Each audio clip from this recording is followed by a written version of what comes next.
your pins and scissors ready, we're going to cut out.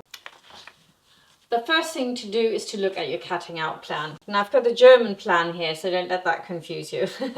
So we're going to cut out exactly as it is here.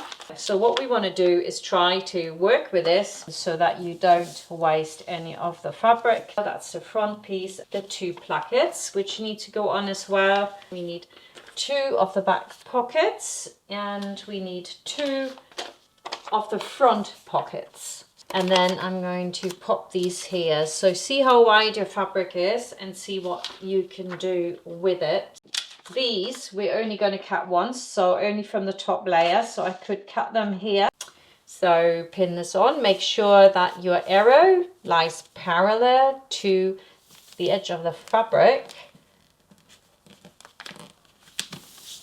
And this one, I'll only need the top part of this to cut this out, so I can just do this, and then I've got a little bit of fabric left underneath it, which I might be able to use for something else. So I'll cut that in a mo.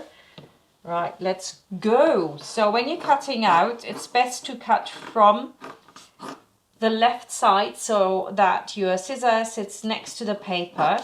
Sometimes you do it the other way around just because, you know, you get in easier like that. But generally speaking, it's better if you do it like this. Now from this way, because I'm in such a small space, I cut from this side as well.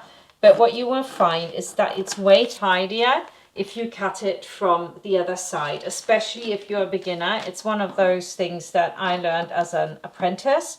I'm just gonna go straight over here so I can move this around, and that makes my cutting out easier. One of the things that I like is once it's pinned, you can move it around. Whoops, I have got nothing there. I didn't pin that. Right, okay. And the final bit you need, of course, is the interfacing. So you need to cut that out as well. And you need 1 of the facings. You can remove the seam allowance from it if you like. If you're making your dungarees without the snap placket closure, then you only need to cut out your facing and your lining for the pocket and the lining of the bib. And you can leave out those plackets, of course, you don't need them. Everything's cut out. We can start with our first chapter of sewing, and that is how to work the patch pockets.